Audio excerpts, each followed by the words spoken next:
welcome to another episode of the Into the Shadows podcast. As always, I don't claim to be an expert or an authority on any of the things I discuss. I'm simply sharing my thoughts and ideas based on my own life experiences. In today's episode, we'll be exploring the idea of meditation and mindfulness. Meditation.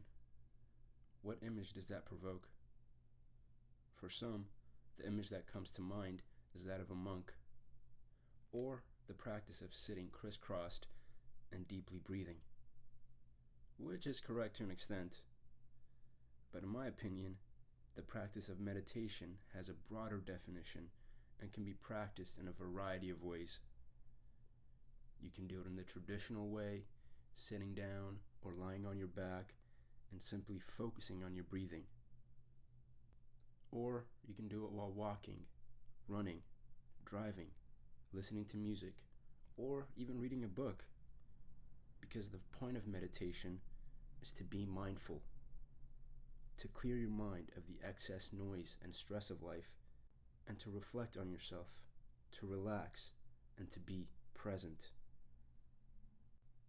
Now, the obvious question is, what's the point? Why should I take time to meditate when there are better and more important things to do? Now, I can only speak from experience, but by taking 5, 10, 20, 30, or whatever the case might be, by taking that time to reflect on your day, your week, your life, by practicing mindfulness, you can gain a deeper understanding of yourself and gain a sort of superpower which can help you to navigate the chaos of life. Personally, I've got a few different tricks I use to help me quiet that extra noise and help me get in that meditative mindset. One of my go-tos that I like to do is go down by the water, find a nice spot right next to the shore, then turn on 50s, 60s blues music at very minimal volume, then look out over the water and let my mind slowly wander with the motion of the waves. Now, one of the most powerful and empowering meditative experiences that I've ever had happened from this type of meditation practice. It happened last year right after I published my book, Life and Death. Now, to understand the story, I have to provide a little bit of context.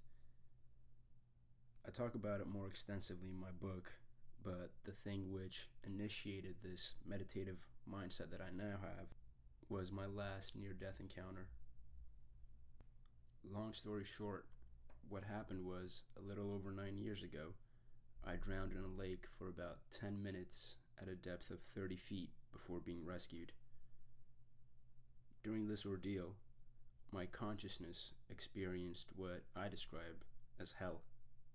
Physical and psychological torment and torture which seemed like it would never end. Suffice it to say, once I was out of the hospital and back to full health, the next few years were filled with lots of lows because of the post-traumatic trauma. But the thing that in part helped me get through this existential crisis that I was having was meditation. For extra context to this particular meditative experience, typically my meditation cycles by the water always tend to bring up different repressed memories and truths that are at times very, very harsh and difficult and almost impossible to face and accept. But after facing them, there's always a weight lifted off my chest. But during this particular meditation that day, nothing was happening. For 40 minutes, I sat there looking out at the water, and nothing was happening. My mind was a complete blank, which was a new sensation for me. Then out of nowhere, I had a complete out-of-body experience. As I sat there on the bench, I saw my consciousness leave my body and start to walk across the water to the center of the lake. During this process, I had 2 lines of sight. My physical body on the bench could see my consciousness walking on the water But then I also had a different line of sight through the eyes of that consciousness that was walking on the water. And once he got to the center, or I got to the center of the water, I saw another version of myself in the water. He was scratching and clawing and trying to swim up to the surface, but just couldn't reach.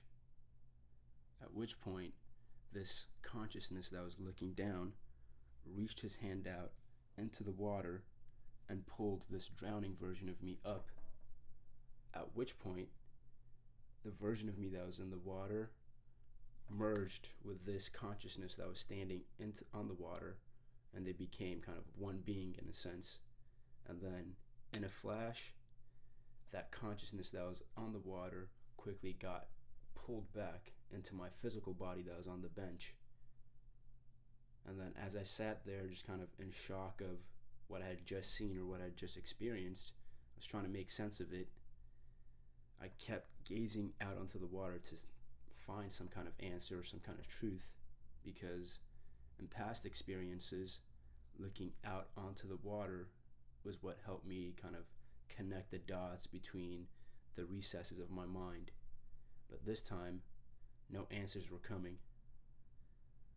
And then, I don't know why I did it. I looked upward at the sky, and it was kind of around 10 p.m., so it was dark out, but it was a clear night, and the stars were shining. So I looked up, and then just right then, it all kind of clicked. For nearly a decade, I was drowning in my own mind because of this post-traumatic trauma, and I was never really able to kind of get over the hump or get to the surface or get past it. It never really seemed like I ever could. But then the accumulation of meditation cycles over the years, kind of facing every single repressed memory, every single truth that was hidden deep down inside, by facing it, by being mindful of its existence and the impacts it has on me and how I behave, it kind of got to the point where this version of me that was drowning didn't need to drown anymore, because it had finally reached the surface. And when I looked up at the night sky, it felt like the universe was kind of opened up to me. I didn't have to look down below at the water anymore to try and search for meaning or for truths.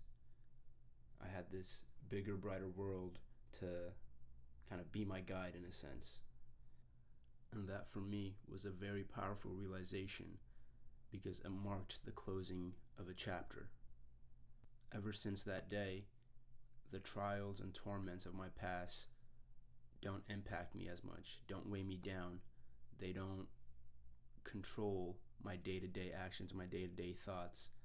Those highlight reels of repressed memories that I was mentioned earlier don't play in my head anymore. My mind is free and open to new possibilities. And that was all brought about by meditation, in a sense, being mindful of all the corners of my psyche and choosing to be present. No matter how much we may hope for it not to be the case, this world, this life, is filled with uncontrolled chaos. On a daily basis, there are new things which are thrown at us, whether it be work, family, relationships, money, and everything else in between. And it can be very easy to be consumed by all these things coming at us, but it's important to take a few minutes out for yourself, to center yourself, to reflect on what's important to you, whatever that might be, so that the next day and the day after that, you can consciously navigate through the chaos and go after your goals. And with that, I'll leave you until next time.